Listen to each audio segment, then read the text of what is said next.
Hello विद्यार्थियों, स्वागत है आपका अपने YouTube channel chest study multiple. विद्यार्थियों, आज का हमारा सेशन जितने भी क्लास 10 के विद्यार्थी हैं उनका सोशल साइंस का बहुत ही मोस्ट वीवीआई इंपॉर्टेंट लेकर के आए हैं। और जो भी कंपार्टमेंट का एग्ज़ाम दे रहे हैं, अभी कंपार्टमेंट का एग्ज़ाम भी देने वाले हैं, उनके लिए भी बहुत ही मोस्ट इम्पोर्टेंट प्रश्न है जो कि आपके एग्ज़ाम में पूछे जाएंगे। और बिल्कुल भी आप मिस ना करें वीडियो को, वरना फिर आप हो सकता है कि कंपार्टमेंट एग्ज़ाम में भी आप फेल हो जाएं। इसी वास्ते 10 मिनट का वीडियो देख लीजिए, वरना क्या पता फिर अगले साल हो जाएगा। ठीक है, तो चलिए सबसे पहले जितने भी विद्यार्थी हैं वो अपने दोस्तों को साथ शेयर कर दीजिए। तो चलिए वीडियो को स्टार्ट करते हैं। तो जब सबसे पहला जो प्रश्न हमारे पास आया है वो है, पहला प्रश्न जो है कि फ्रांस की क्रांति कब हुई थी, है ना।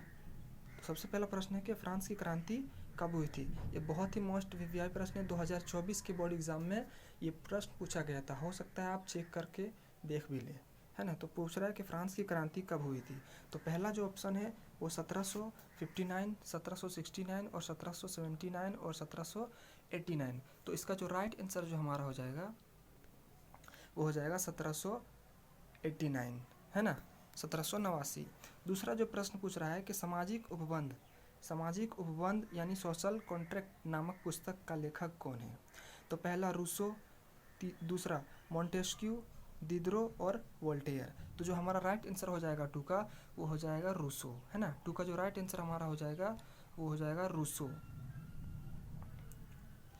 तीसरे प्रश्न की ओर बढ़ते हैं। तीसरा जो प्रश्न पूछ रहा है कि यंग इटली सोसाइटी, है ना, यंग इटली सोसाइटी की स्थापना किसने की थी। मोस्ट इम्पॉर्टेंट प्रश्न है ये, है ना। यंग इटली सोसाइटी की स्थापना किसने की थी। तो इसका जो पहला ऑप्शन है वो क्या है, काजूर, मैजिनी, बिस्मार्क और रूसो, है ना, बिस्मार्क और रूसो। तो जो हमारा राइट आंसर हो जाएगा थ्री का, वो क्या हो जाएगा, मैजिनी, है ना। थ्री का जो हमारा राइट आंसर हो जाएगा वो हो जाएगा मैजिनी। चौथा प्रश्न जो पूछ रहा है हमारा, चौथा प्रश्न जो पूछ रहा है, इटली का एकीकरण कब पूरा हुआ था, है ना। तो इटली का एकीकरण जो कब पूरा हुआ था, तो 1851, 1861, 1870 या 1881। तो हमारा जो राइट आंसर हो जाएगा फोर का, वो हो जाएगा सी, है ना, 1870। 1870 को इटली का एकीकरण पूरा कर लिया गया था। पांचवा जो प्रश्न है वो क्या है, शुल्क संघ जेल्वेराइन की स्थापना किसकी पहल पर की गई थी। तो इसका जो राइट आंसर हो जाएगा पर्सा, फ्रांस, ऑस्ट्रेलिया, है ना, ऑस्ट्रेलिया या रूसो। तो इसका जो राइट आंसर हो जाएगा फाइव का, वो पर्सा, है ना, पर्सा के द्वारा जो है इसकी शुरुआत की गई थी। राइट आंसर हमारा ए हो जाएगा। छठे प्रश्न की ओर पढ़ते हैं। ये तो आपको मालूम होगा, है ना। जलियांवाला बाग हत्याकांड कब हुआ था। पहला 13 अप्रैल 1319, 20 अप्रैल 1919, है ना, या 15 अप्रैल 1919 या 26 अप्रैल 1919। तो राइट आंसर जो होगा वो कमेंट बॉक्स में आप ज़रूर कमेंट कर दें। और सातवां प्रश्न जो है कि हिंद स्वराज नामक पुस्तक की रचना किसने की थी। तो हिंद स्वराज नामक पुस्तक की रचना किसने की थी। तो राइट आंसर जो हमारा हो जाएगा, पहला जो है ऑप्शन है जवाहरलाल नेहरू, महात्मा गांधी, राजेंद्र प्रसाद, बाल गंगाधर तिलक। तो जो हमारा राइट आंसर हो जाएगा सेवन का, वो हो जाएगा महात्मा गांधी, है ना। महात्मा गांधी ने इस पुस्तक को लिखा था, हिंद स्वराज। आठवां प्रश्न की ओर बढ़ते हैं कि स्वराज हमारा जन्मसिद्ध अधिकार है और हम इसे लेकर रहेंगे, यह किसने कही थी। दोस्तों ये तो आप बचपन से ही पढ़ते आ रहे हैं, है ना। इसका प्रश्न तो आपको जरूर ही याद कर लिए होंगे, है ना। तो 8 का जो हमारा राइट आंसर हो जाएगा, 8 का वो सी हो जाएगा, बाल गंगाधर तिलक। नौवां प्रश्न की ओर बढ़ते हैं विद्यार्थियों। नौवां प्रश्न पूछ रहा है कि ब्रिटिश सरकार ने कैसर हिंद की उपाधि से किसे सम्मानित किया था। पहला जो है जवाहरलाल नेहरू, इंदिरा गांधी, रविंद्रनाथ टैगोर और महात्मा गांधी। तो इसका जो राइट आंसर हो जाएगा हमारा 9 का, वो हो जाएगा महात्मा गांधी को अंग्रेजों ने कैसर हिंद की उपाधि से सम्मानित किया था। और ये कब किया था ये भी बहुत इंपॉर्टेंट है ना। आप कमेंट बॉक्स में ये कमेंट कीजिएगा कि कब इसे सम्मानित किया गया था। तो 10वां जो प्रश्न है ये भी मोस्ट वीवीआई प्रश्न है कि सीमांत गांधी किसे कहा जाता है। पहला महात्मा गांधी को, इंदिरा गांधी को, अब्दुल गफ्फार खान को या जवाहरलाल नेहरू को। तो इसका जो राइट आंसर हो जाएगा हमारा 10 को जो हमारा राइट आंसर हो जाएगा अब्दुल गफ्फार खान, है ना। अब्दुल गफ्फार खान को सीमंत गांधी कहा जाता है। 11वें प्रश्न की ओर बढ़ते हैं विद्यार्थियों। 11वां जो प्रश्न पूछ रहा है कि उत्पत्ति के आधार पर संसाधन कितने प्रकार के होते हैं। संसाधन कितने प्रकार के होते हैं उत्पत्ति के आधार पर। तो राइट पहला जो हो जाएगा 2, 3, 4 या इनमें से कोई नहीं।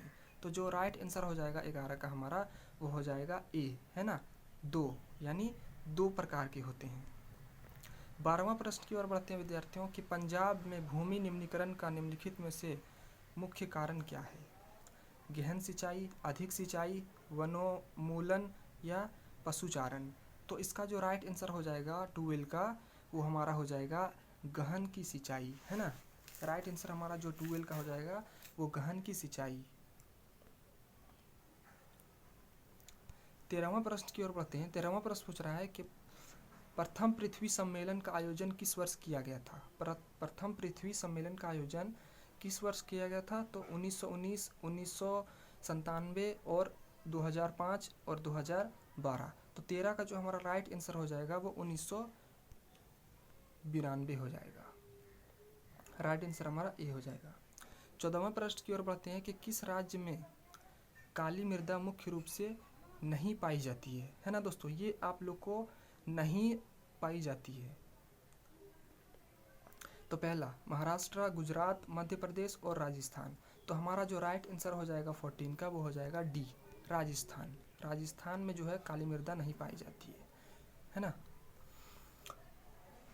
और 15 प्रश्न जो पूछ रहा है कि सही कारण नहीं है। कौन सा जो इसमें कथन है वो सही कारण नहीं है। पहला कृषि प्रसार, वृद्ध स्तरीय विकास परियोजना और पशुचारण और ईंधन लकड़ी एकत्रित करना या तीव्र औद्योगिकरण और शहरीकरण।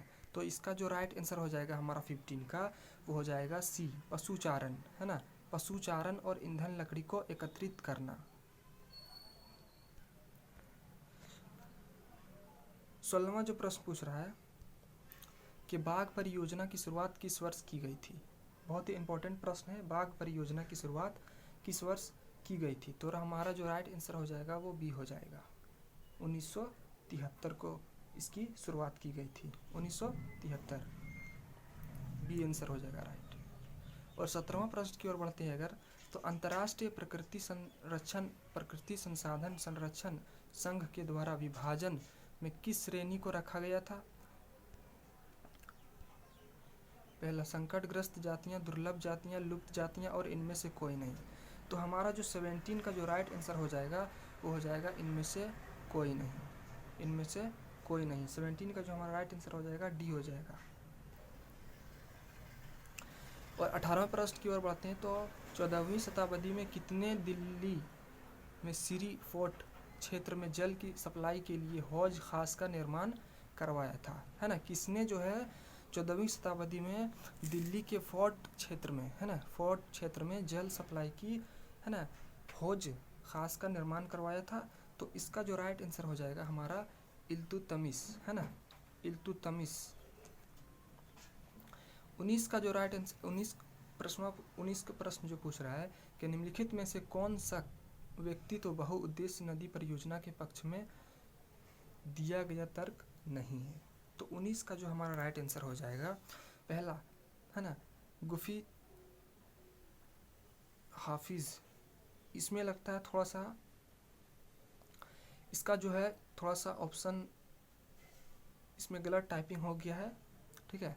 इसका जो राइट आंसर है मैं कमेंट बॉक्स में इसका राइट आंसर डाल दूंगा, ठीक है। इसमें गलत टाइपिंग्स हो गया है थोड़ा सा, ठीक है, इसके लिए मैं सॉरी कहता हूँ। तो 20वां जो प्रश्न है कि सरदार सरोवर बांध किस नदी पर बनाया गया है। पहला गंगा, यमुना, नर्मदा और गोदावरी, है ना। तो 20 का जो हमारा राइट आंसर हो जाएगा वो क्या हो जाएगा नर्मदा, नर्मदा पर बनाया गया है। 21वां जो प्रश्न है कि सामान्यतः किस देश का विकास किस आधार पर निर्धारित किया जाता है। यानी किसी देश का विकास, है ना, किस आधार पर निर्धारित किया जाता है कि वो देश विकास हो रहा है। तो सबसे पहला प्रति व्यक्ति आय, लोगों की स्वस्थ स्थिति या औसत साक्षरता दर या उपयुक्त सभी। तो 21 का जो राइट आंसर हो जाएगा वो डी हो जाएगा, है ना, सभी चीज़ों को देखती है। और 22वां प्रश्न पूछ रहा है कि मान लीजिए किसी देश में 4 परिवार हैं। इन परिवारों की प्रति व्यक्ति आय 5,000 है। अगर 3 परिवारों की आय क्रमशः 4,000 से 7,000 और 3,000 है तो चौथे परिवार की आय क्या होगी, है ना। चौथे परिवार की आय क्या होगी ये आपको बताना है। तो 22 का जो राइट आंसर हमारा हो जाएगा वो पहला क्या है 7,000, है ना, 7,500 दिया हुआ है, 3,000 दिया हुआ है और 2,000 और 6,000। तो इसका जो राइट आंसर हमारा जो हो जाएगा 22 का, है ना। 22 का जो हमारा राइट आंसर हो जाएगा वो हो जाएगा 22 का जो राइट आंसर हमारा हो जाएगा वो होगा 3,000, है ना। 3,000 ऑप्शन बी 3,000 हो जाएगा। 23वां प्रश्न पूछ रहा है कि मानव विकास रिपोर्ट देशों की तुलना में किस आधार पर, है ना, किस आधार पर करती है। स्वास्थ्य के आधार पर, शिक्षा के आधार पर, प्रति व्यक्ति आय के पर और उपयुक्त सभी के आधार पर, है ना। सभी के आधार पर करती है कि नहीं। तो इसका राइट आंसर जो हो जाएगा 23 का, वो 23 का जो हमारा राइट आंसर हो जाएगा मानव विकास रिपोर्ट देशों की तुलना में किस आधार पर करती है। तो इसका जो राइट आंसर हो जाएगा 23 का वो शिक्षा हो जाएगा, शिक्षा हो जाएगा। 24वां प्रश्न जो पूछ रहा है कि एक वर्ष में पैदा हुए प्रति 1,000 जीवित बच्चों में से 1 वर्ष की आयु से पहले मर जाने वाले बच्चों की संख्या क्या कहलाती है। तो 24, है ना, तो बोल रहा है कि एक वर्ष में अगर 1,000 जीवित बच्चे, है ना, होते हैं तो 1 वर्ष की आयु से पहले मर जाने वाले बच्चों की संख्या क्या होगी ये आपको, है ना, मतलब ये शिशु मृत्यु दर के अंदर आती है या मृत्यु दर के अंदर या मृत्यु दर या औसत जन्म दर, है ना। तो 24 का जो राइट आंसर हमारा हो जाएगा वो ए हो जाएगा, है ना। शिशु मृत्यु दर के अंदर आती है। 25वां जो प्रश्न है वनो उत्पादन संग्रह करना किस क्षेत्र की गतिविधियां हैं। द्वितीय, प्रथम, है ना, तृतीय और प्रथम और चतुर्थ, है ना। तो इसका जो राइट आंसर हो जाएगा हमारा 25 का वो हो जाएगा तृतीय क्षेत्र, है ना, तृतीय क्षेत्र के अंतर्गत आती है। 26वां जो प्रश्न पूछ रहा है कि वे क्षेत्रक जो सरकार द्वारा पंजीकृत होते हैं और उन्हें सरकारी नियमों और विनियमों का अनुपालन करना होता है कहलाते हैं। पहला संगठित क्षेत्र, असंगठित क्षेत्र और संगठित और असंगठित और इनमें से कोई नहीं। तो इसका जो राइट आंसर हो जाएगा हमारा 26 का वो हो जाएगा ए नंबर, है ना। संगठित क्षेत्र के अंदर आते हैं ये किसके अंदर आते हैं, संगठित क्षेत्र के अंदर आते हैं। 27वां जो प्रश्न है विद्यार्थियों, जितने भी विद्यार्थी हैं, है ना, जितने विद्यार्थी वो अपने दोस्तों के साथ वीडियो को शेयर कर दे ताकि उन्हें भी इस वीडियो का लाभ उठा सके, है ना। तो 27वां प्रश्न जो पूछ रहा है वो क्या है, रमेश, सुरेश, नरेश और राकेश 4 भाई हैं। रमेश खेतों में काम करता है, सुरेश किसी फैक्ट्री में मजदूरी करता है तथा नरेश एक शिक्षक है और राकेश एक टैक्सी ड्राइवर है। इनमें से किसके कार्य सेवा क्षेत्र के अंतर्गत आते हैं ये आपको बताना है। तो पहला जो ऑप्शन है वो नरेश और सुरेश, है ना, सुरेश और नरेश और सुरेश और राकेश और नरेश और राकेश और चारों भाई। तो इनमें से कौन सा जो है वो हमारा जो राइट आंसर हो जाएगा 27 का वो नरेश और राकेश, है ना। इसका जो कार्य है वो सामाजिक क्षेत्र के अंतर्गत, है ना, आता है। 28वां प्रश्न पूछ रहा है कि रोहन एक अकुशल बेरोजगार युवक है। वह रोजगार की गारंटी देने वाली सरकारी योजना मनरेगा के तहत पंजीयन करवाता है। रोहन को वर्ष में कितने दिनों की रोजगार की गारंटी मिलेगी। तो पहला ऑप्शन में है 200, 365, 100 और 250। तो इसका जो राइट आंसर हो जाएगा मनरेगा के तहत जो है इसका हाल ही में इसका नाम बदल कर, है ना, नाम बदल दिया है ना। तो 28 का जो हमारा राइट आंसर हो जाएगा वो 100 व्यक्तियों को, है ना, 100 दिनों की आपको रोजगार की गारंटी इसमें मिलती है मनरेगा में। 29वां जो प्रश्न पूछ रहा है कि एक खेत में लक्ष्मण और उसके परिवार के 4 व्यक्ति काम करते हैं जिसमें सालाना 20 क्विंटल गेहूं उत्पाद होता है। लक्ष्मण के चारों भाई, है ना, भाई करण ने 1 वर्ष तक लक्ष्मण और उसके परिवार के साथ मिलकर कार्य किया, परंतु उस वर्ष उत्पादन में कोई वृद्धि नहीं हुई। करण की परिस्थितियों को किस श्रेणी में रखा जाएगा, है ना। तो इसमें पहला क्या है,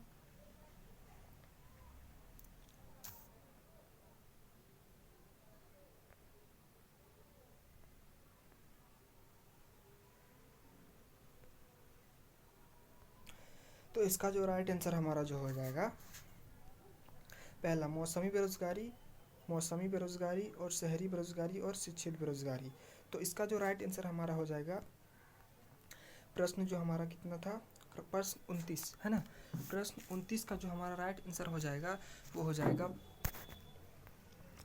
है ना। प्रश्न जो है ना 29 का जो राइट आंसर हमारा बी हो जाएगा, है ना, मौसमी बेरोजगारी हो जाएगा, है ना, मौसमी बेरोजगारी। 30वां प्रश्न, अर्थव्यवस्था में प्रत्येक क्षेत्र, है ना, अर्थव्यवस्था में प्रत्येक क्षेत्र के अंतिम उत्पाद की गणना क्यों की जाती है। पहला बेरोजगार, है ना, बेरोजगारी से बचने के लिए, है ना, दोहरी गणना की समस्या से बचने के लिए, या अधिक लागत की समस्या से बचने के लिए, या इनमें से कोई नहीं, है ना।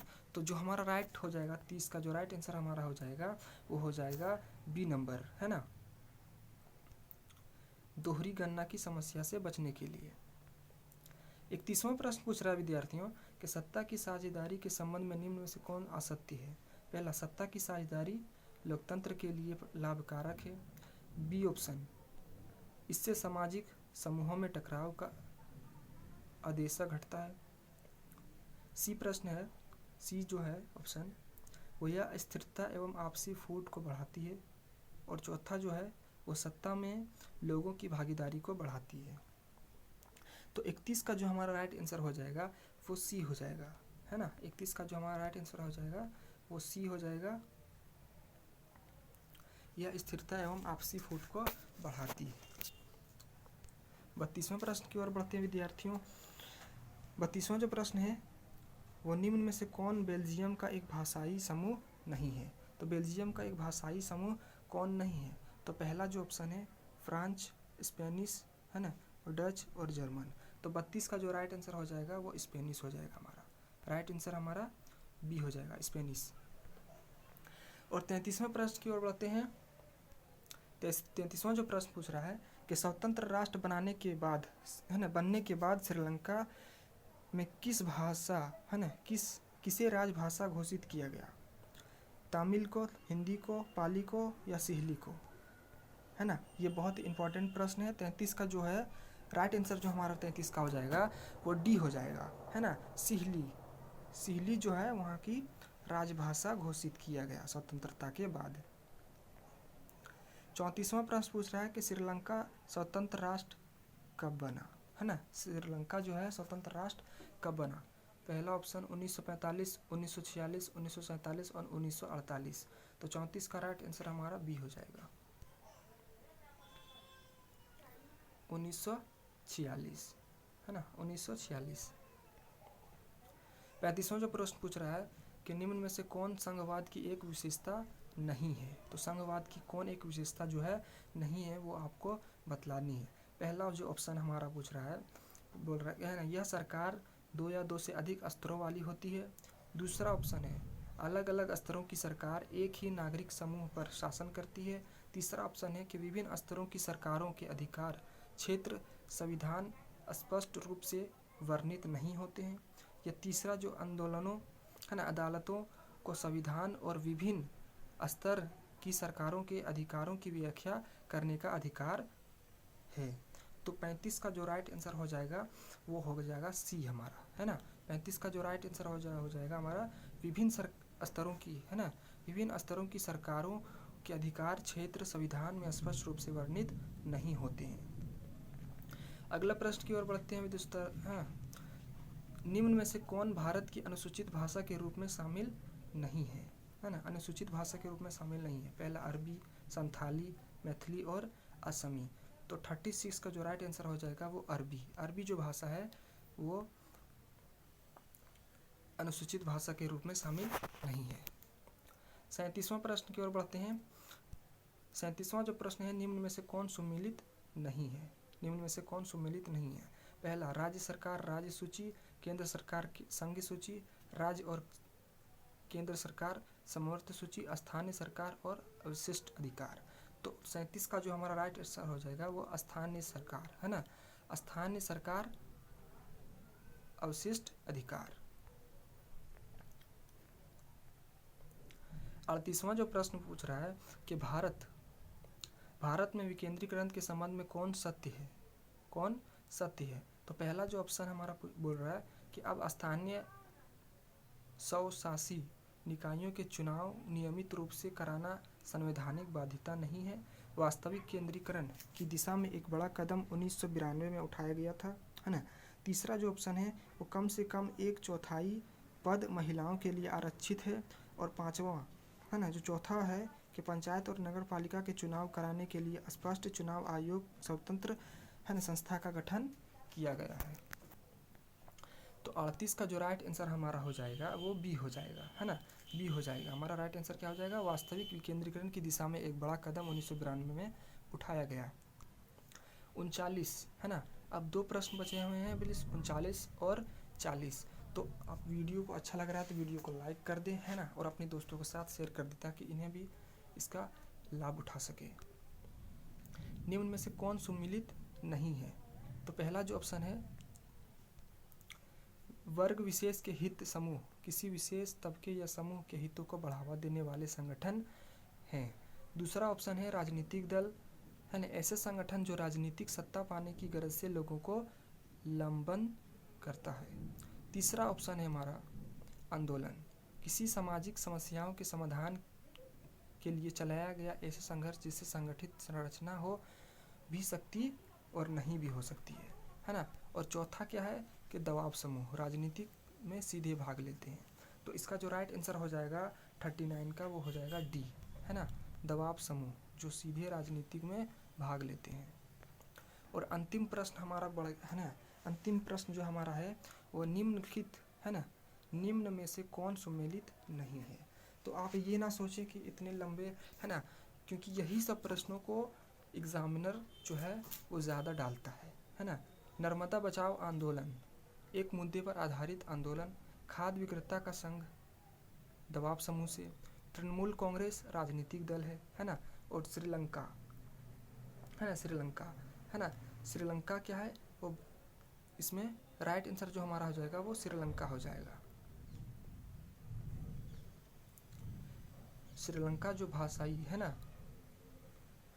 तो इस विद्यार्थियों, इस प्रकार हमने क्लास 10 के विद्यार्थियों के लिए टॉप VVI मोस्ट इम्पोर्टेंट 40 प्रश्नों को कवर किया।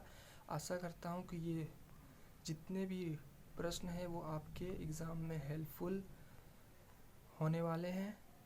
और अपने दोस्तों को साथ शेयर कर दीजिए ताकि उन्हें भी इसका लाभ उठा सकें, है ना। तो मिलते हैं नेक्स्ट वीडियो में, तब तक के लिए जय हिंद, धन्यवाद।